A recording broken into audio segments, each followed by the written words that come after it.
The first bill on the calendar for the day is House File 4074. The Chief Clerk will report the bill. House File number 4074, an act relating to retirement, the second engrossment. I recognize the member from Ramsey, Representative Lilly. Thank you, Mr. Speaker and members. Today we have the pension bill before you. I'm kind of going to start with the end of the story a little bit for a second.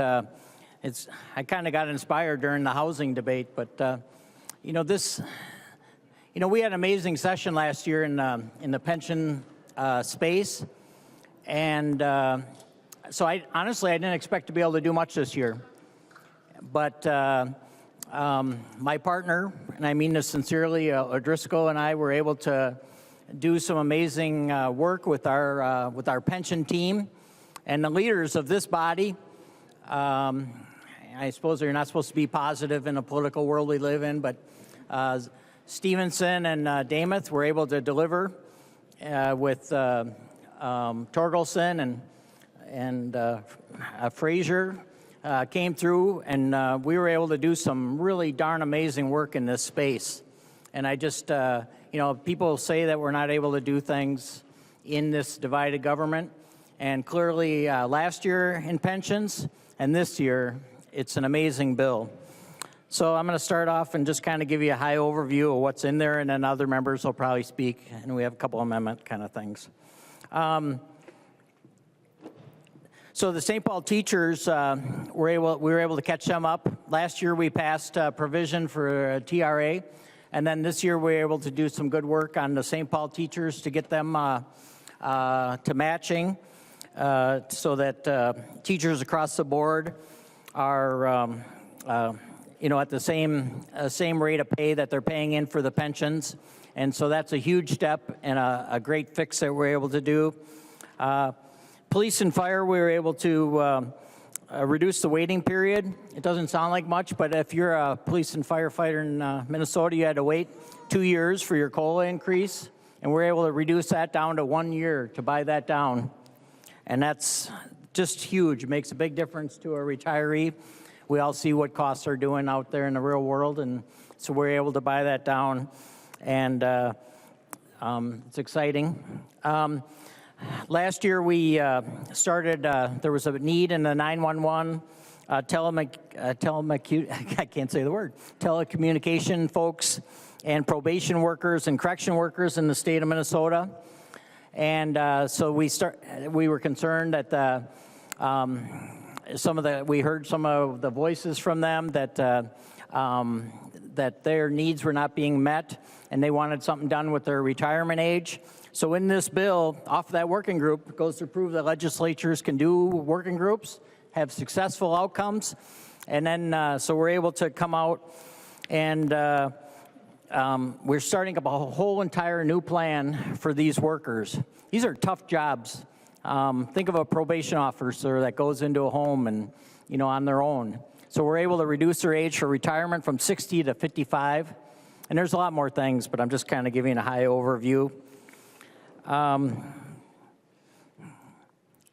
So they've been working on this for decades. So to be able to do this is actually historic, and it'll make a huge difference in life of these workers.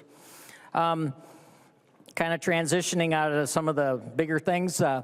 This bill includes a variety of other things, and one of them is we needed a fix for the State Board of Investments. And Chair Cleaborn, thank you, and for your hard work, and Chair Nash, we're able to incorporate that into this bill. And if you ever have an opportunity to realize the level of responsibility that Ms. Schertz and her team do with the State Board of Investments, protecting all the workers and these funds, it's amazing. So thank you again, Chair Cleaborn and Chair Nash, for your hard work on, and then we incorporated that in there in our bill. I just kind of want to mention there's people in this space that I just kind of hit me all of a sudden. I want to mention also like the PRA folks that watch over these funds, do an amazing work. MSRS people watching these funds, TRA, watching all the important funds for teachers, St. Paul teachers. But these are people that are behind the scenes that we just really don't ever recognize, and just incredible work. So kind of we notice again that there's some problems that we need to address in this space going into the future. So with the leadership of Representative Johnson and Senator Seeberger, we're going to start up a working plan for trying to figure out a way to help out medical providers and the fire relief associations, and trying to figure out a way for volunteer firefighters and other. So we're doing this working group because there's a lot of people out there doing EMS work and other things that currently are not covered in the local pension plans. We had an opportunity to visit with Representative Backer. He's not on the floor right now, but that guy's a hero. He's out there, and I think he said he makes like $30 a call. So there's things that we can do more to help in this space, and hopefully this working group comes up with something really solid. And so I'm really excited to see what the outcome is. We also, last year, we worked on this duty disability issue. And so with that, we're, thank you, Representative Steer, and the whole committee, and we're working on a study group a working group that's gonna work on figuring out the real solution for duty disability. And I think other members are gonna talk about that some more today, so we'll go into that. There's little things in the bill too. Maple Plain, for example, is shutting down their volunteer fire system. So we helped up those folks there. Chair Robbins, if she was here, she'd be patting us all on the back. But we kind of figured that out. And last year, we started, Senator Pappas and Representative Doe started the Secure Choice. Now, this doesn't sound like, it kind of sounds like a nothing burger, but for the people that it impacts, there's a lot of people in our state that don't have access to a pension or a retirement system through their work. So with the leadership of Senator Pappas and Nadeau, we started that. And then, I mean, there's some amazing, great successes in that space. So I just kind of a high-level overview. And I even dressed up today for y'all. I hope you appreciate it. And but no, this is great. And I'm just really proud of the work that our team was able to do in this divided government. And it's just, it's really an incredible bill. We have a couple amendments, Mr. Speaker, if we're, I think now would be probably a good time. There's an amendment at the desk. The chief clerk will report the amendment. Lilly moves to amend House File Number 4074, the second engrossment. The amendment is coded A9. I recognize the member from Ramsey, Representative Lilly. Thank you, Mr. Speaker. The Senate made a few technical changes. It's not of substance. So just technical, and then there will be an amendment to this too that we have, we noticed one more typo. So appreciate your support. There's an amendment to the amendment at the desk. The chief clerk will report the amendment to the amendment. Lilly moved to amend his amendment to House File Number 4074, the second engrossment. The amendment to the amendment is coded A10. I recognize the member from Ramsey, Representative Lilly. Thank you, Mr. Speaker and members. Again, it's just the first one was technical, and then we did notice one more mistake, and it's actually really funny if you get it and look at it. It's so small, but out of a 175-page bill, it's amazing that the staff was even able to catch that. But appreciate your support. I recognize the member from Stearns, Representative O'Driscoll. Thank you, Mr. Speaker. Members, I encourage a yes vote on the amendment to the amendment that Representative Lilly offered. Thank you. Any further discussion on the amendment to the amendment? Seeing none, all those in favor of the amendment to the amendment, please signify by saying aye. Any opposed, say nay. The motion prevails. The amendment to the amendment is adopted. Representative Lilly. Thank you, Mr. Speaker and members. Again, it's really exciting given this times. Please seriously take a look at the bill. There's something for every, it's very labor employee, supporting the state workers all over the state, county, city. It's an incredible bill. So I'm going to step down, and hopefully other members have something to say. Hopefully it's good. Any further discussion on the adoption of the A10 amendment? I recognize the member from Stearns, Representative O'Driscoll. Thank you, Mr. Speaker and members. I encourage a yes vote on the amended amendment. This does clean up language that was taken care of in the Senate Finance Committee. On the pensions bills, we always try to keep them exactly the same going through the House and the Senate to avoid a conference committee, and this will help us in that endeavor to avoid a conference committee with the Senate because of adopting identical language. So again, members, I encourage a yes vote. Any further discussion on the amendment, the A10 amendment?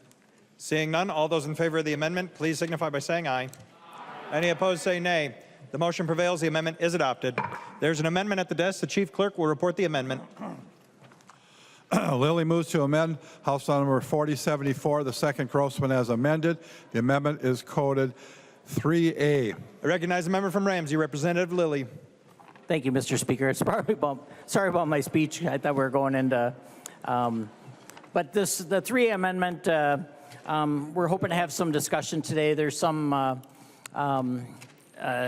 we're doing the duty disability study, and so there's some members that'd like to have some discussion about that, there might be other paths or solutions. So I believe Representative O'Driscoll would like to speak, and Representative Steer and perhaps Representative Johnson. Thank you, Mr. Speaker. I recognize the member from Stearns, Representative O'Driscoll. Thank you, Mr. Speaker and members. This is a very serious issue. We have the duty disability in the police and fire, and we have seen an explosion in the number of duty disabilities that are coming this way in the state of Minnesota. As a matter of fact, about 10% of all the dollars that are sent out every month in benefits to police and fire in the retirement and disability are disability benefits. And we've tried to amend this law and try to work on it on the fly, and it just is not the right way to do it. I encouraged a work group last year on this. I was not successful. We are having a work group this year that will address the issues that are important. We've identified the players are on the table. We feel good that the work group will yield a result that we're looking for. And this particular amendment and the provision we're talking about is also included as within the scope of the work group to talk about folks who are returning to work who might be disabled. It is not lost on the commission. It is not lost on me, and it's not lost on the other members of the Pension Commission how important this provision is, not only this provision, but within the scope of the entire work group. And we would like to be able to get that work group, have them spend summer, fall, and come back to you in January with a solution that we can take care of duty disability once and for all, instead of making these kinds of provisions on the fly. Thank you, Mr. Speaker. I recognize the member from St. Louis, Representative Johnson P. Thank you, Speaker and members. Thank you, Chair Lilly, for offering the amendment. I really do appreciate the intent of what this amendment tries to do, but there is some parts of it that are a little bit lacking. It's taking years in the first responder world to get mental health injuries or psychological injuries on parity with physical health injuries. There's a lot of stigma that goes with it. There was a lot of work that's been done on it over the years, and we were finally to the point where those two injuries were treated the same. And what this amendment would do is it would say that physical injuries we're still going to treat as these duty disability injuries, but the psychological injuries were not. And I really worry about the message that sends to our first responders who have one of those psychological injuries, one of those injuries that's not as easy to see. It's not a broken bone, it's not a bullet wound, it is not, one of those things. But those folks are still struggling, they're still fighting those injuries every day. I'm confident in the discussions that we've had so far that this work group will be able to tackle that issue without separating those two injuries, so that as we move forward, we're taking all of our first responders into account, all of the injuries that they have, whether they are psychological, whether they are physical, and making sure that we honor those injuries with the parity that they deserve, at the same time keeping that pension plan healthy and robust so that future generations of first responders will have those benefits available to them. So thank you. I recognize a member from Scott, Representative Steer. Thank you, Mr. Speaker. So the working group that is in this bill right now, it's going to address this issue, and it does have some merit. And I want to give a shout out to Senator Howe and Senator Hoffman for working with us on this amendment. The working group will come up with a solution. We've put Band-Aids on the duty disability for years and years and years, but we're not finding a fix for this. So this working group will address this. I will echo what Rep. Johnson said. It's just lacking. There's not enough research to say, yes, let's go with this. So the working group over the summer will address this, and it might incorporate this, but we need to do more research. Thank you. Any further discussion? I recognize the member from Dakota, Representative Roach. Thank you, Mr. Speaker. Definitely a little disappointed in the last year. I was the only no on this bill with the provisions that were in there that took away the long-term disability or the long-term care for our disabled members of law enforcement and first responders. And I'm a little disappointed that we didn't get that issue fixed. I hope this working group will resolve that issue. It's something that, as a body, we should have never passed in the first place last year. As Representative Johnson said, members, our first responders not only deal with physical issues on the job, but also mental. And the PTSD side of it is real. And I just hope that this working group will be able to solve that issue and get this resolved so that our men and women in law enforcement and first responders get the care that they need. And I just hope that it works out well. Any further discussion? I recognize the member from Ramsey, Representative Lilly. Thank you, Mr. Speaker, and thank you, members. Thank you for having the brief discussion. It is a tough issue, and I'm glad that we have proven in this space that working groups are successful, and I'm certain that this one will be as well. I expect it to be, and that's the outcome. They have to report back to us, and so we're taking this issue very serious. And at this time, again, I want to thank you for having the discussion, and I'm going to withdraw the amendment. Thank you. Representative Lilly withdraws the A3 amendment. So there are no further amendments at the desk. The Chief Clerk will give the bill its third reading. Third reading, House File Number 4074, as amended. Third reading. Discussion. I recognize the member from St. Louis, Representative Johnson P. Thank you, Speaker. This was my first session on pensions. It was a lot of fun. It's something I've had a lot of interest in for a long time. So thank you to Chair Lilly, Chair O'Driscoll for the work that they did to this. It was a unique experience working with the Senate, but really glad of the work that we were able to get done. One of the things that Chair Lilly touched on is some of the changes that we're making to the police and fire plan, buying down that 2-year wait to have it be on par with really every other retirement plan that we have in the state for our public workers, where they have to wait 1 year before they get those cost of living adjustments. For firefighters and police officers under that plan, prior to last year and this year, they had to wait 3 years for any cost of living adjustment. And when you pair that with the inflation that we saw and everything else, the buying power for those folks really dropped. And it's important to note with members of police and fire paraplan, they're generally not in Social Security. So this is the one thing that they have in retirement. And so any changes like that have a really big impact on those folks. So that is a huge improvement for the folks that are nearing and in retirement. There's obviously always going to be work to do on these things, but this session has really gone a long way of honoring those promises made to those public employees for the service that they've done. The work groups too. I think the recommendations that came out of the communications and corrections work group show that those work groups can deliver things that actually lead to good legislation to take care of these workers. So the couple of work groups that are in here, one has to do with the duty disability thing that we just talked about, and then there's another one that is going to look at rural EMS providers in these volunteer agencies that are currently not involved in some of these pension plans or things like that, and how we get them involved so that they can see those same benefits for the service that they provide, as well as looking at some of the vesting things to make sure that we're doing best by those folks. So thank you to everybody that put into work and all the conversations. I think this is a phenomenal bill for public workers, and encourage a green vote. I recognize the member from Washington, Representative Hill. Well, thank you, Mr. Speaker, and thank you, members. Hey, I rise today in support of this year's pension bill. It's a great bill, and it far exceeds what my hopes were early in the session. And it's been an honor to be serving on the commission. I want to express my gratitude and thanks to our veteran members of the commission who have pulled us aside and helped to educate us on each of the funds and some of the history. So really appreciative of Representative O'Driscoll and others who have served in that role, Representative Lilly, who have supported my growth and understanding there. I need to point out, and I'm sorry if this is a repeat for you, the commission heard it, I'm the grandson of 4 public servants, and they made it very clear to me early in life. One was a firefighter, 2 were teachers, and 1 was a civilian employee of the Department of Defense. My grandma, Jean, was in procurement. She bought tanks. How cool is that? And they were able to remain vital and vibrant members of their community, involved in service well into their 90s, staying in their homes well into their 90s.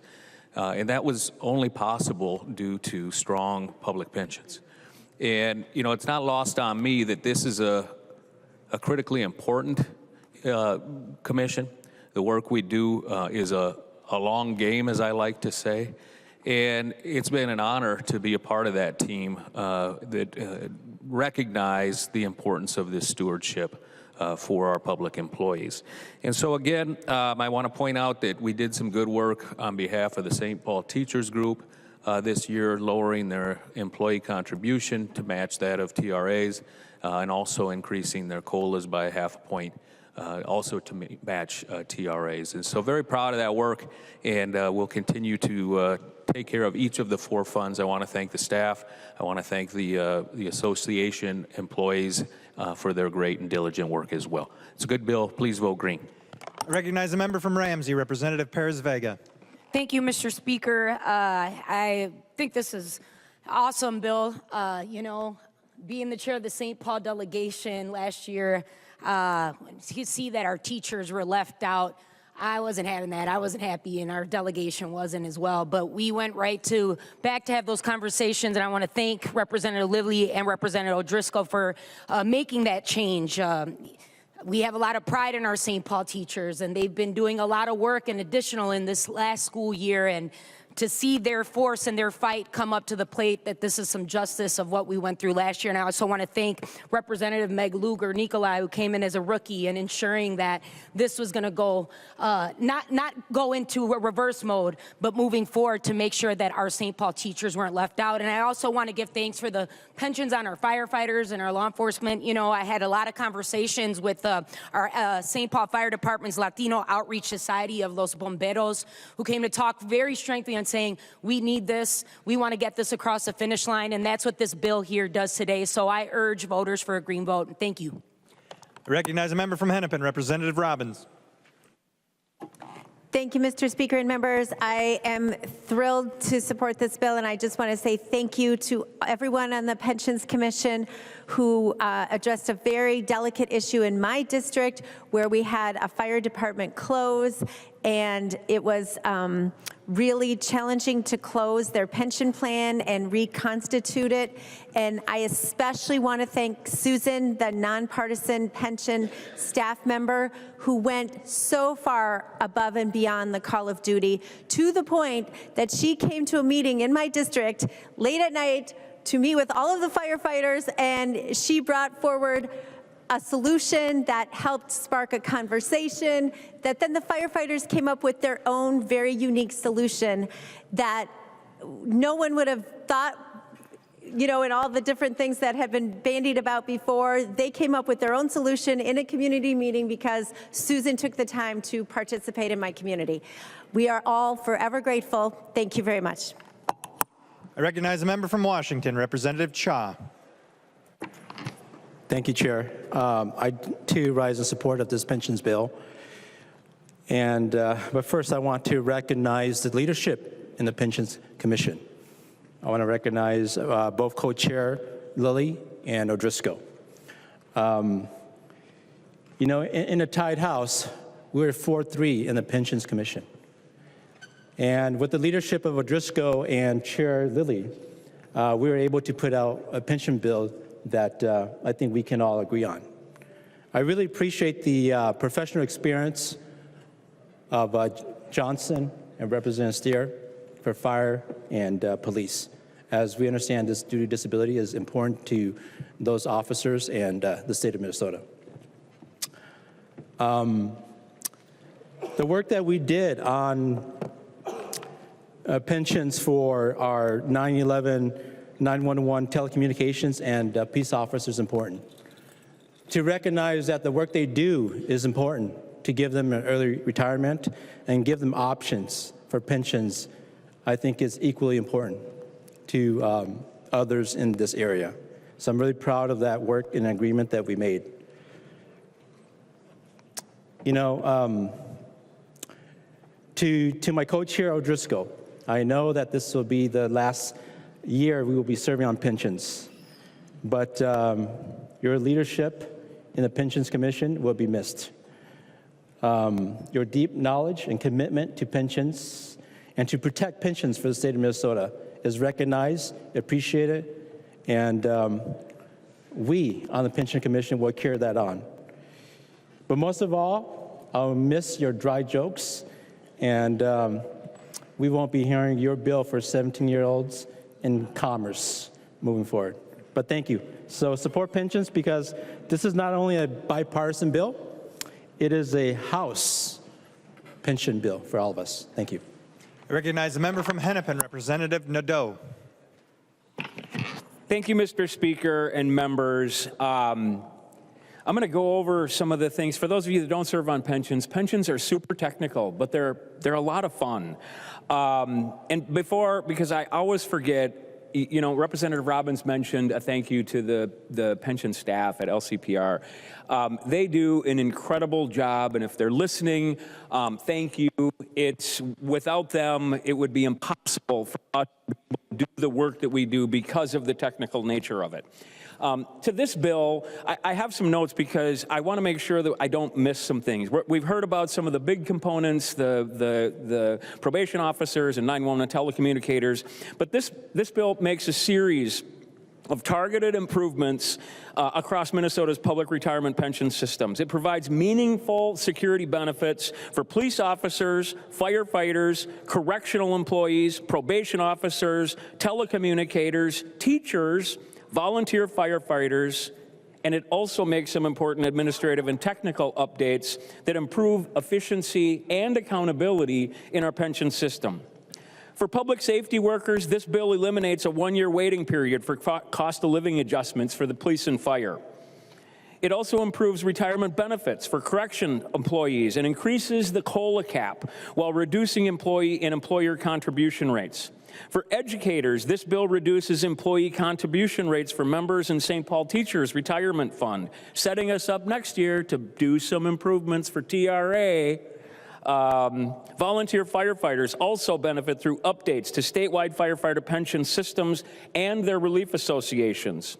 The legislation also includes fairness and modernization provisions across all of our pension systems. Employers of reemployed retirees will now continue paying employer contributions. This is an important component that's going to help build fund stability. It updates definitions to reflect the Minnesota paid leave policies. It allows elected officials to participate in healthcare savings plans, and investment and administrative procedures are streamlined to reduce unnecessary burdens. The bill also, as we've heard, establishes important work groups to study future improvements, improving firefighter vesting, emergency medical personnel, and disability benefits for public safety officers. Overall, this legislation reflects what I love is this balanced approach that honors our commitments to public employees, recognizes the evolving nature of public service work, and responsibly invests in long-term sustainability for Minnesota's retirement systems.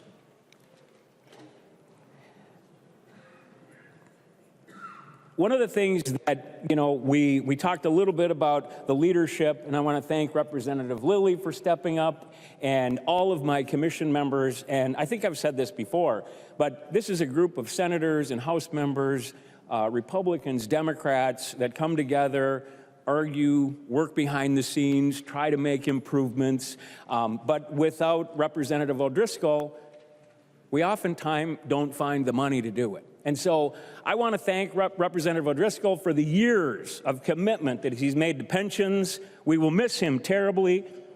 Thank you, Representative O'Driscoll. I recognize a member from St. Louis, Representative Scraba. Thank you, Mr. Speaker. I rise in support of this. The main thing I want to say here is I want all the paid on-call volunteers, the EMT folks, the 911 operators, all to know that we heard you. We're going to help. There's going to be something happening.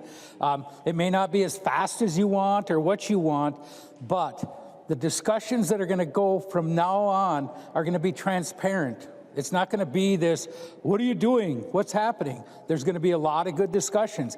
A lot of things that I heard, like 911 operators, how come they can't retire at 55, like a police officer? You know, that argument has been going on forever. Let's have those discussions. Let's find out. Are they under the same amount of stress and duress as an officer? Let's have those discussions. The paid on-call volunteers, Fire Relief Association people, having new people come in and leave different organizations. Now we're going to have those discussions. Instead of coming down to our offices and telling us, it's wrong, it's all that. Yeah, we know, we heard you, and I applaud the group for doing this pensions group. I'm glad because now our people that do these sort of things know that we're listening and we can hopefully help them. With that, I want to thank all the chairs and all you, not volunteers, we all get paid here, but all the people that that are on pensions. Thank you for what you do. Like Representative Nadeau said, it's complicated, but it's really not complicated once you start digging in. But for all of us on the outside, it is complicated. I want to thank you all for your hard work, and I hope to see passage. Thank you, Mr. Speaker. I recognize the member from Stearns, Representative O'Driscoll. Thank you, Mr. Speaker and members. It is with great honor that I put the final pension bill on the desk for you to vote on in my legislative career of 16 years. I have worked tirelessly to get this done for people. This is not an issue of Republicans and Democrats. This is an issue of hardworking Minnesotans taking care of other Minnesotans. There's an adage in the fire service that firefighters run to the fire when others are running from it. And I would be remiss if I didn't call out a former House member, Jeff Howe, who's now a senator, and the work that he has done on duty disability and has been a fabulous partner in moving these issues forward. And I want to thank Representatives Johnson, Hill, Cha, Lilly, Steer, Nadeau. Thank you for letting me be your leader. You know, people have titles in name, but you've not only said you have the title, you let me help you to get to an end game that I think is good for all of Minnesota. And so again, it's with great privilege and great honor that I ask for your vote on the final pension bill that I will be involved with in the Minnesota State Legislature. Members, please vote green. I recognize the author of the bill, the member from Ramsey, Representative Lilly. Thank you, Mr. Speaker, and thank you, members, for the discussion. It's really quite a historic bill. I know I've said that, and I'm saying it again. You know, when we had the trifecta, they may have had more money, but what we were able to do last year and this year in this bill with divided government, we all should be really proud. And the work with the Senate was really, it worked out in the end good. I'm glad that you mentioned some members that are retiring, and Representative Howe is retiring, been on the pensions for a long time, or Senator rather, I served with him, he was a rep, so sorry. And Senator Pappas, great members of the legislature, and obviously Chair O'Driscoll. You know, early in session, you probably don't know or pay attention to the space, but we had divided government, and they decided. So this committee was in trouble for a second because we were tied. We were going to go into the into pensions with a 3-3 thing, and Senator Friends said no, probably not. So we with Chair O'Driscoll, he let me kind of be the lead on pensions. But it really has not been the case. Since day one, he is, we've been a team.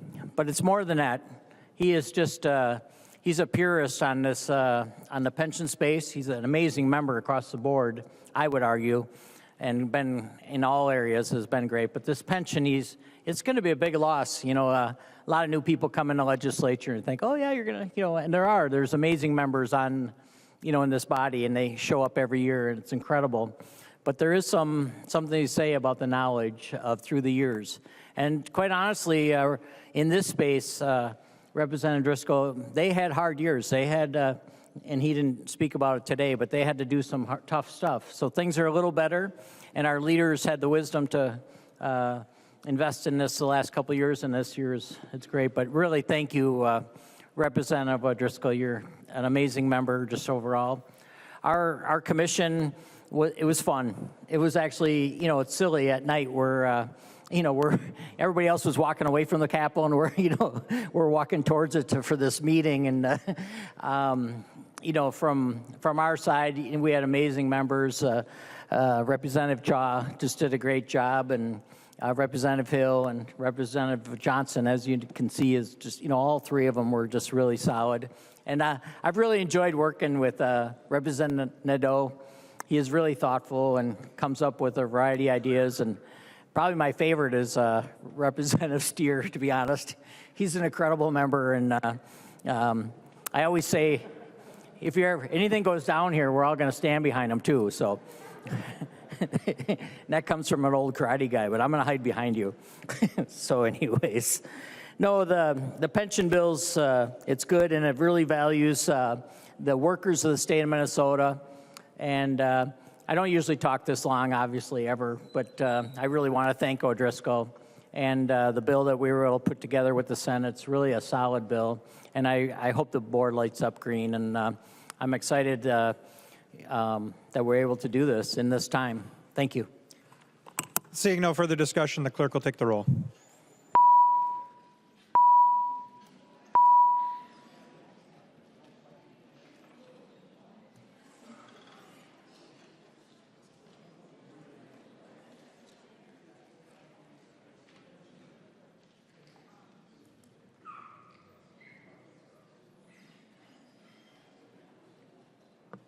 The clerk will call the names of the members voting remotely. Engen. Yes. Say that again. Engen votes yes. Engen votes aye. Hudson. Hudson votes aye. Hudson votes aye. Momani Hiltzley. Momani Hiltzley, aye. Momani Hiltzley votes aye. Rarick. Go. Rarick votes aye. Rarick votes aye. The clerk will close the roll.